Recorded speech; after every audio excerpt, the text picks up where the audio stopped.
It's a good old-fashioned British history trivia question. Why did Edward VIII abdicate the throne in 1936? And you might already have the answer to this one. It's because the British establishment was simply too stuffy and stuck up to allow Edward to marry American divorcee Wallis Simpson whilst simultaneously being king. There we go, easy. Next question. But not so fast. This was the accepted explanation for decades. But is it really the case? When Edward gave his now famous abdication speech, in which he spoke with stiff upper lip of the impossibility of discharging his duties as king without the help and support of the woman I love, well, was he really telling the whole story? Increasingly, it seems like he was not doing so. Instead, Edward's abdication may have been forced by gathering political pressure and the Duke's embarrassing, troublesome, and potentially treasonous ties to the Nazi Party. Barely 3 years later, Britain would be at war, grappling with the Nazi machine in a totemic struggle for the future of Europe and the entire world. Edward, meanwhile, would be sidelined in the Caribbean, kept out of the way, out of the public eye, and crucially, out of trouble. So, what was all this about? Was Edward, Duke of Windsor, really a Nazi? Or was he just the victim of an awkward set of coincidences that brought him a little too close to Hitler's regime? And what new revelations will we find when the British royal family finally opens their archives to the public?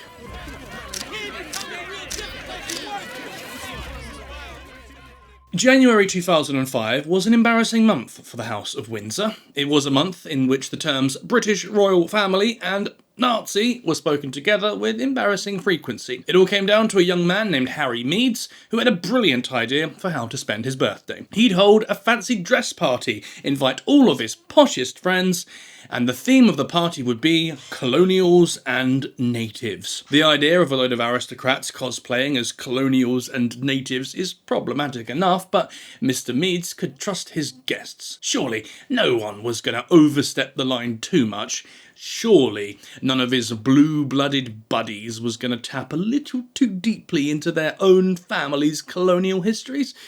Well, maybe Meads' trust was displaced. As it turned out, one particular young man was going to steal the show with a costume that would be splashed all over the media.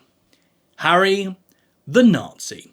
This was the headline that screamed from the front page of the Sun newspaper when Prince Harry was photographed wearing an Afrika Korps uniform and a Nazi armband at Meads' party. Even when viewed through the prism of 20 years ago, this was an astonishing lapse in judgment from the young prince. Perhaps an even worse lapse of judgment than throwing a colonials and natives party for a bunch of people with demonstrable familial links to actual colonialism. It was also pretty difficult to file this one away as just some youthful bands. The community secretary Trust reported a spike in anti-Semitic hate crimes in the weeks following the publication of the photo. Some of the criminals even referenced Prince Harry and his hilarious costume directly. So, Harry's decision had a real negative impact on Jews in Britain. But still, he owned up to the mistake and he apologised. Now, 20 years on, the incident is not exactly forgotten, but its memory has at least been diluted by other embarrassing acts, like applying Elizabeth Arden cream to frostbitten genitals or making terrible television shows. And anyway, it was all just a joke, wasn't it? Most people agreed that this was a pretty poor choice of costume, but no one seriously believed that young Harry, third in line to the British throne, was actually a Nazi. The whole costume idea was surely supposed to be something ridiculous. I mean, imagine the British royal family and the Nazi party. You couldn't find two more opposite concepts if you tried. Well, perhaps these two concepts were not so opposite as they appeared to be. Perhaps one of the things that made the royal family so uncomfortable was that it was all a little too close to home. The affair reminded them of something they'd prefer to be left forgotten. The rumours surrounding Harry's own great-uncle Eddie. In 2015, 10 years after the Afrika Korps uniform scandal, a video surfaced depicting something a little unsettling. The video itself is less than 17 seconds long. It's grainy and it's in black and white, but it's still pretty easy to make out what's going on and who is in the video. There are 4 people. Crouched to the right of the group is Prince Edward, the future Edward VIII. Beside him stands his sister-in-law, Elizabeth Bowes-Lyon. In the foreground are her 2 young daughters, Princess Margaret and future Queen Elizabeth II. The year is either 1933 or 1934, and we're witnessing 4 members of the British royal family family enjoying some informal fun. A fifth member, the future King George VI, is believed to be off-screen working the camera. It's a candid, human moment and a bit of respite away from the glare of the public eye. Margaret seems to be particularly excited. She's perhaps 3 or 4 in this video, and she's waving her arms about with youthful abandon. Young Elizabeth is waving too, but hers is an altogether stiffer, straighter wave. She holds a single hand aloft in something that looks suspiciously like a Nazi salute. But this is a 6 or 7-year-old girl that we're talking about.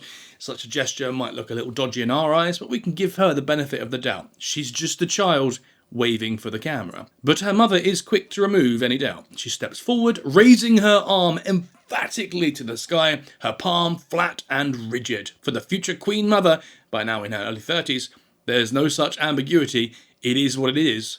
It's a Nazi salute. Encouraged by her mother and uncle, Elizabeth offers the same salute. This time it's a little cleaner. The future King Edward joins them, and the three are quickly sig-hailing like the best of them. Even little Margaret, keen not to be left out of proceedings, throws up her own hand for a quick salute. Of course, this is not some kind of gotcha moment. It's not irrefutable proof that the British royals were a bunch of Nazis in league with the Axis powers. First of all, the footage is from the early 1930s, recorded long before Britain and Nazi Germany became bitter enemies, and even longer before the world discovered the horrifying truth of the Holocaust and the atrocities under the Reich. Secondly, the future Queen of England and her sister are just children. Doing something silly in primary school shouldn't really tarnish you for the rest of your life. This was the Palace's argument too when the footage was released in 2015. Again, it was the Sun newspaper who released these images to the world, accompanied by the pithy headline, "Their Royal Highnesses." In terms of wordplay, it's admittedly a little better than Harry the Nazi. Defenders of the royals rushed to quash any rumours of Nazism.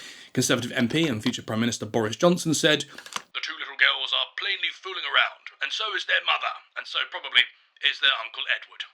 The word probably appears to be doing a lot of heavy lifting here. It seems that even Boris wasn't completely certain that Edward was just fooling around. The palace, as you might expect, was not amused. A source said, "This video is a family playing, and momentarily referencing a gesture many would have seen from contemporary newsreels. No one at the time had any sense how it would evolve. To imply anything else is misleading and dishonest." And this response is fair enough. Back in the early 30s, those Paith newsreels would have been a source of fascination for the British public. Throwing up a Sieg Heil might have simply been a case of innocent mimicry. But there are a few questions that need to be answered here. For instance, why does the future Edward VIII seem so keen to get his young nieces to perform the salute? And wouldn't a man as well-travelled and worldly as the prince understand the significance of this kind of gesture? Given how the next decade would pan out for Edward, these are big questions. In 2015, the footage caused a bit of a stir. It sold plenty of papers for The Sun, of course, and it reminded everyone of the embarrassment from 10 years before. But it also reminded people of something else. For years, rumours had been circulating that Edward VIII harboured some pretty extreme views, and even that he'd actively supported Hitler during the war. This was a man whose white supremacist ideas and racist attitudes towards other countries and cultures were already well known. After a visit to Australia in 1920, he famously wrote the following lines about the indigenous peoples that he encountered there. "They are the most revolting form of living creatures I've ever seen. They are the lowest known form of human beings and are the nearest thing to monkeys." On a trip to Barbados that same year, he struck again, quote, "It looks a proper bum island, this Barbados. I don't take much to the coloured people who are revolting." These outbursts would have made even the famously gaffe-prone Duke of Edinburgh blush. Language like this is obviously abhorrent these days, but the thing is, it would have been seen as pretty abhorrent back then too. The British Empire was certainly an inherently white supremacist construction built upon the problematic idea that Western Europeans were fundamentally better than everyone else. But most of Edward's fellow elites at least tried to temper their own personal racism. Both Edward's father, George V, and his grandfather, Edward VII, were reportedly appalled at racism in British India. Both monarchs actively worked to improve conditions for their Indian subjects. They didn't necessarily believe that Indians were equal to white Brits, but they at least supported their basic human rights. Edward VII wasn't interested in anything like that. He didn't bother trying to hide his own racism, and was almost certainly worse in this regard than most of his royal peers. If anyone was going to throw up a Sieg Heil on the Balmoral lawn, it was going to be him. But even if he was a bit sympathetic to the Nazi cause, surely he wouldn't actively work against British interests, and especially not in their hour of need. Well, again, we can't be sure. The head-spinning events of the second half of the 1930s were about to plunge Edward deeper into the affairs of Nazi Germany than ever before. Things were now changing quickly for the royal family, and the British monarchy was about to enter a period of unprecedented upheaval. By the middle of the decade, King George V had led the United Kingdom for close to a quarter of a century, but his body was beginning to fail. A lifetime of heavy smoking had left the king's respiratory system essentially knackered, and repeated bouts of bronchitis were sapping what remained of the monarch's strength. In the final months of 1935, the king reportedly needed oxygen tanks placed by his bed while he slept, just in case he experienced difficulty breathing through the night. As 1935 became 1936, it was clear to everyone that George V wouldn't last much longer. At 9:25 p.m. on January the 20th, 1935, the hour that all had feared had finally arrived. In preparation for the end, the royal physician, Lord Dawson, jotted down a bulletin for the awaiting press. The king's life is moving peacefully to its close. This suggests a natural process. An elderly monarch shuffling off this mortal coil to join his predecessors in the great palace in the sky. However, Lord Dawson's own personal diaries suggest that the actual end wasn't quite so natural. Dawson admitted that he actually injected the king with a lethal cocktail of cocaine and morphine just to speed the whole thing along a bit. So the story of George V's passing ran in the morning papers rather than the evening journals, and Edward, Prince of Wales, was now Edward, King of the United Kingdom and her dominions. This was really quite a big deal. Whilst fairly popular with his subjects, George was known more for his cold stoicism than for anything approaching love and warmth. His son Edward was altogether different. He was young, fun, and a bit of a playboy. He was far more relatable than his father, and would probably have served on the front lines in World War I if Lord Kitchener hadn't stopped him. The general public didn't know about his racism, and probably wouldn't have cared that much if they did know. He was viewed as a sort of new king, someone who could carry the monarchy into a new age. Surely he could look forward to a long and prosperous reign. But fate had other ideas. By the mid-1930s, the old playboy was looking to settle down. This was good news for the British establishment, as it meant they'd have a new queen to go along with their incoming king. The problem was, he wanted to settle down with his fiancée, Wallis Simpson. Simpson was not only an American, but she was also divorced, even worse. This was a bit of a sticking point for the famously traditionalist British aristocracy. Wallis Simpson did have one thing going for her, though. She was at least white. It would take Meghan Markle another 7 or 8 decades to complete that hat-trick of shame for the royal family. But still, white or not, the situation was unacceptable. Edward was given a choice: rule as king or marry Wallis Simpson. He couldn't have it both ways.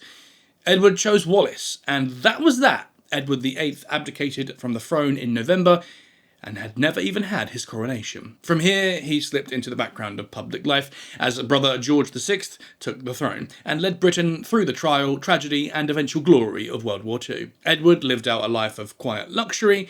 He would never be the great king he might have been, but he was far from disgraced. And what's more, he'd committed the ultimate romantic act. He'd sacrificed the greatest job in the land for the woman he loved. It's heartwarming in its way, and has become part of the mythology of the British royal family in the 20th century. Only, mythology is the right word here, because there's a good chance that this simply isn't true, or at least not wholly true. The actual circumstances around his abdication and his subsequent sidelining may be rather different, and a lot darker. Freed from their duties as monarchs in waiting, Edward and Wallis could finally get married, and they did at the spectacular Château de Rende near Tours in France. The date was June the 3rd, 1937, which would have been George V's 72nd birthday. This was perceived to be an intentional move from Edward designed to disrespect the royal family, and so none of the British royals attended the ceremony. Plenty of other people did attend, however.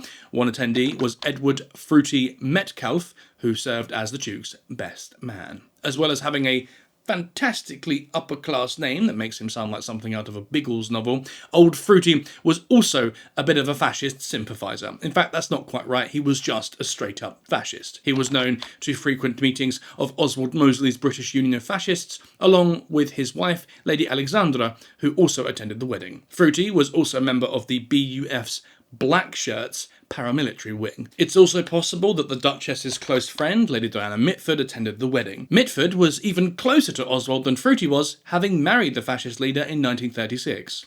So the Duke and Duchess had a lovely summer wedding in France, and there just happened to be a few fascists there. Again, this is fairly embarrassing for anyone still clinging to the idea that Edward wasn't a Nazi sympathiser, but it's not quite a smoking gun. Let's just recap what we've got up to now. We've got some pretty shocking racist ideas jotted down in 1920, we've got some enthusiastic Hitler salutes on a lawn in 1934, and we've got some close associations with known fascists. It doesn't look great, and sooner or later, all that evidence is going to reach critical mass. Now married, the young lovebirds honeymooned in Austria. The honeymoon took place in the summer of 1937, and the Anschluss joining of Austria and Nazi Germany did not take place until the following year. So, the Duke and Duchess just about get away with this one. But as the heady excitement of marriage gave way to the cold reality of life on the fringes of the royal family, Edward and Wallis began to wonder what they were missing out on. They should have been living a life of state visits and pageantry, and enjoying lash-ins of sycophancy delivered at the top tables of global power. Instead,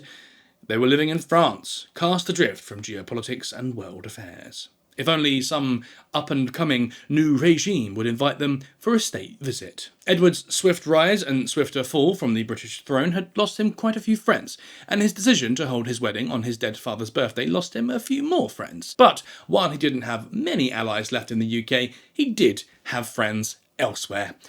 In Nazi Germany, for example. One of these friends was Dr. Robert Lee, who was the leader of the Reich organisation and head of the German Labour Front. It was Lee who reached out to the Duke and Duchess in 1937, inviting them to come and visit Nazi Germany. But Lee was not the Duke's only friend in Germany. Another such friend was Karl Edward, the former Duke of Saxe-Coburg and Gotha, who was also his cousin. Karl Edward would prove very useful for the Duke and Duchess as they gained access to the highest ranking members of the German government. He would also prove quite useful for anyone building a case against the Duke of Windsor. You see, there was no ambiguity with Karl Edward. There was no, did he really mean that statement? And there was no, is there some other way we can interpret this action? Karl Edward was just and absolutely a Nazi, and an avowed one at that. Karl Edward was born Prince Charles Edward in Claremont, Surrey in 1884.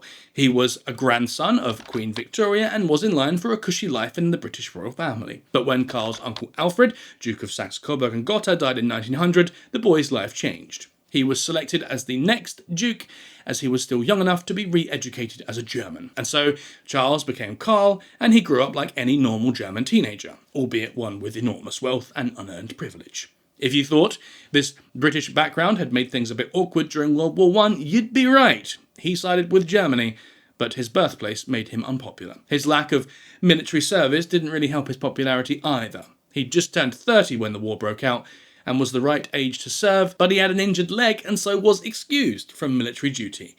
Lucky boy. This would probably have been fine, but he'd injured that leg in a sledging accident.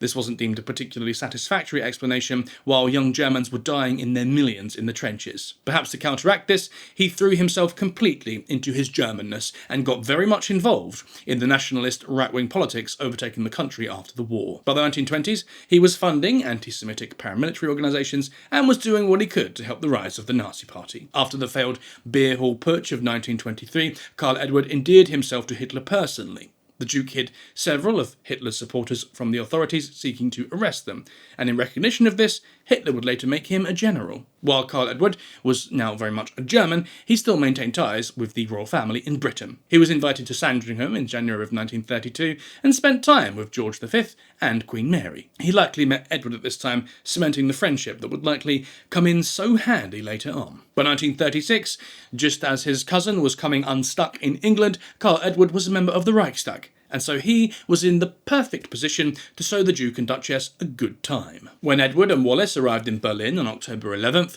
both Robert Lee and Karl Edward were there to greet them, along with 2,000 excited Berliners. Lee was said to be particularly enthusiastic. According to author and historian Deborah Cadbury, Dr. Lee, the head of the German delegation, wearing his brown Nazi uniform and for once not drunk, delighted them both by referring to her as Her Royal Highness. The couple began meeting with some of the most famous Nazis almost immediately. They met with Joachim von Ribbentrop, Albert Speer, and Mr. and Mrs. Goebbels by the end of the first night. Wallis Simpson was particularly complimentary about Magda Goebbels, calling her, quote, the prettiest woman I saw in Germany. She was less charitable about Magda's husband, Joseph, however. For Simpson, he was a tiny, whippy gnome with an enormous skull. Insulting someone's appearance always feels a little low, but we can make an exception with someone like Joseph Goebbels. With Lee in charge of the couple's itinerary, the first days in Germany were probably a harrowing experience. It seems Cadbury's pointed jibe at Lee's unexpected sobriety was not unfounded, because he really was usually drunk. At one point, Lee crashed the couple's car through the gates of a factory they were visiting in Munich. According to an aide, Lee then raced up and down at full speed between the barracks, scaring the hell out of the workers and nearly running over several. A combination of alcohol and reckless driving brought the Duke and Duchess close to disaster. Hermann Goering was swiftly put in charge of the visit, lest they kill Edward and Wallis, which would be something of a PR catastrophe to say the least. This didn't stop Edward from making a speech at one of Lee's German Labour Front meetings. The Duke told the crowd, "My upbringing has made me familiar with the great achievements of mankind. But that which I have seen in Germany I had hitherto believed to be impossible. It's a miracle. One can only begin to understand it when one realises that behind it all is one man and one will." That one man had so far eluded them in Germany, but that was about to change. The couple finally met with Hitler at the Berghof on October 22nd. For around 1 hour, the Duke and the Führer discussed a number of different topics, with Hitler doing most of the talking. Unfortunately, we can't know exactly what they discussed, as the minutes of the meeting do not survive. The interpreter, Paul Schmidt, later suggested that the two were not necessarily on the same page during their meeting. Schmidt said, "Hitler regarded the Duke as Germany's friend. However, in these conversations, there was, so far as I could see, nothing whatever to indicate whether the Duke of Windsor really sympathised with the ideology and practices of the Third Reich, as Hitler seemed to assume he did. Apart from some appreciative words for the measures taken in Germany in the field of social welfare, the Duke did not discuss political questions." When they were leaving, both Duke and Duchess seemed pleased with the meeting, and Hitler also seemed overjoyed that the pair had come to see him. One observer said, "The Duchess was visibly impressed with the Führer's personality, and he apparently indicated that they had become fast friends by giving her an affectionate farewell. Hitler took both their hands in his, saying a long goodbye, after which he stiffened to a rigid Nazi salute that the Duke returned."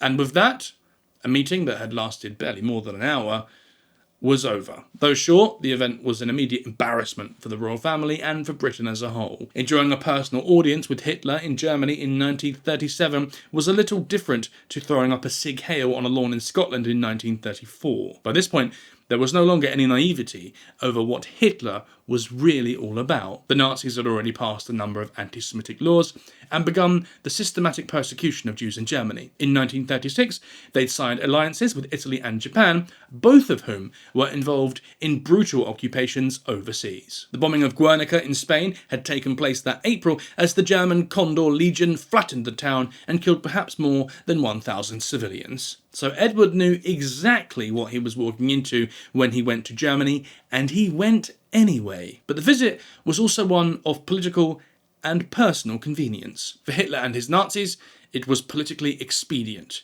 Even though the Windsors were not king and queen, their visit still legitimised the Nazi regime and projected an image of international cooperation. For the Duke and Duchess, it gave them a taste of what it was like to be true heads of state. Perhaps it made them feel a little less sidelined from world affairs. As to the question of whether Edward was himself a Nazi, several historians have downplayed the significance of the 1937 visit. Caroline Harris has spoken about how the king felt isolated and lost after his abdication and was, quote, "eager to carve out a new role for himself and ensure that his wife was treated as a full member of the royal family.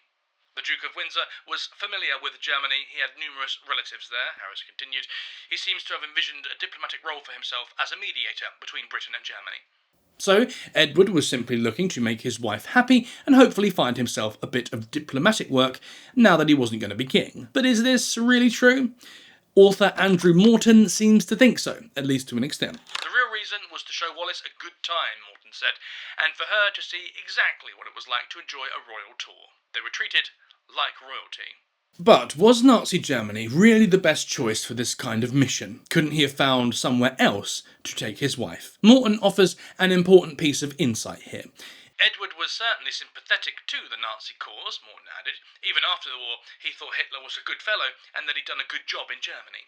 doing a good job, like making the trains run on time, or re-establishing national pride, or perhaps one of the other cliches that are often trotted out about fascist regimes? Well, no.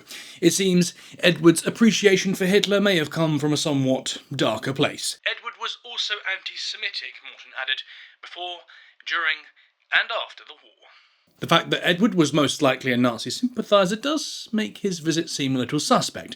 But Britain and Germany were still not at war. His actions had still not tipped over into the realms of treason. They do, however, paint what came next in a rather suspicious light. In May 1939, Edward was back in Europe. This time he was in France visiting the battlefield of Verdun. Verdun had been the scene of a monumental slaughter during World War I, where at least 300,000 French and German soldiers lost their lives across 9 months of fighting 23 years earlier. It was a sombre visit, and the perfect place for Edward to deliver his message to the world. In an address for American broadcasters NBC, Edward had this to say: "I am deeply conscious of the presence of the great company of the dead, and I am convinced that, could they make their voices heard, they would be with me in what I am about to say. I speak simply as a soldier of the last war, whose most earnest prayer it is that such cruel and destructive madness shall never again overtake mankind. There is no land whose people want war." And there's real moral truth in this statement. Edward was probably right to say that those who'd been butchered at Verdun were not big fans of war, and calling war destructive madness, which no one wants, seems about right. But at least one land certainly did want war by May of 1939, and that was Nazi Germany. Whether the German people wanted it, we can't say, but his old friends in the Nazi party were certainly spoiling for a fight. And by this point, everyone knew this. Germany had already completed their occupation of Czechoslovakia, and their Italian allies had invaded Albania that spring. The BBC refused to broadcast the speech due to its message of appeasement, and instead, the British public read the Duke's words in the morning papers. Edward's words probably were heartfelt. While he hadn't served on the front line in World War I, he had visited the trenches. He knew what life and death was like on the Western Front. Also, appeasement was not a particularly controversial stance. Plenty of people were trying their best to avoid confrontation, including Prime Minister Neville Chamberlain. But Chamberlain's position in history is often misunderstood.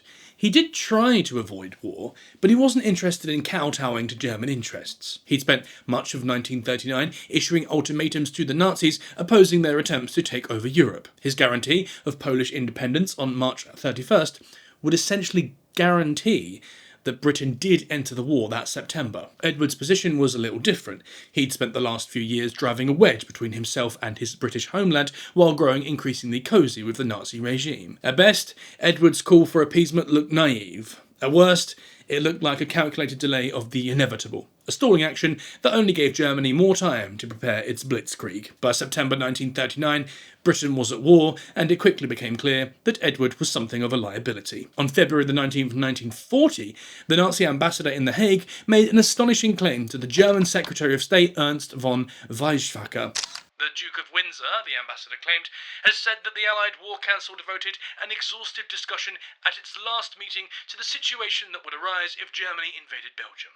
This meant that the Duke was not only a sympathetic ear, but was in fact directly leaking Allied intelligence. Edward denied he'd ever passed such information on to the Nazis, but it's obvious that they considered the Duke a valuable asset. That summer, Edward and Wallis relocated to Spain and then to Portugal. Though Portugal was neutral, and despite the Portuguese dictator Antonio Salazar's antipathy towards Hitler, the right-wing Estado Novo retained some ties to the Nazi regime. Throughout July, the Nazis executed Operation Willy, and this essentially meant frightening the Duke and Duchess into leaving Portugal and hopefully going to Germany. Hitler put his trusted SS man, Walter Schellenberg, in charge of the operation. Schellenberg had gained Hitler's trust following the capture of 2 British agents during the Venlo incident in November 1939. However, his methods for bringing the Duke to Germany left little to be desired. Schellenberg's master plan involved some pretty childish pranks, like throwing stones at the Duke's windows and then blaming the British intelligence services. Other tactics included sending bouquets of flowers to the couple's home, accompanied by warnings that their lives were in danger. Needless to say, these harebrained schemes did not work. However, they might have worked if they'd been given more time. The whole point of Operation Willy was to eventually install Edward on the British throne after a German invasion. According to telegram messages from von Ribbentrop, this is something the couple themselves may have been up for, Wallace Simpson in particular. One of von Ribbentrop's telegrams went like this. Both seem to be completely bound up in formalistic ways of thought, since they replied that according to the British Constitution, this was not possible after abdication. When an agent then remarked that the course of war may produce changes, even in the British Constitution, the Duchess in particular became very thoughtful. The British authorities probably didn't know about this, but they knew enough about Edward to understand that he was a liability, and this made them increasingly nervous. The Lord Chancellor, Viscount Calecdote, sent a concerned message to the new Prime Minister, Winston Churchill. In the message, he wrote, "The Duke is well known to be pro-Nazi, and he may become a centre of intrigue." Churchill trusted his Chancellor's judgment, and so he threatened the Duke, stating that he would be court-martialled if he did not return to British soil immediately. Rather than bringing Edward back to England, it was decided that he would be sent to some far-flung corner of the British Empire. He was given the post of Governor of the Bahamas, and this meant he would be under British jurisdiction, and he would be far away from any German influence. Edward was essentially in exile. He was living in luxury in the Caribbean, and keeping out of trouble. Varying reports emerged from his time in the Bahamas. His biographer, Michael Block, has described the Duke as, quote, "more enlightened in his attitudes than the majority of Bahamian whites, or either of his predecessors." That's nice. So, does this mean his old ideas about indigenous Australians and black Barbadians were a thing of the past? No, because this is still the same guy who said this about Nassau Daily Tribute editor Etini Dupuch. "He is more than half Negro, and due to the peculiar mentality of this race, they seem unable to rise to prominence without losing their equilibrium."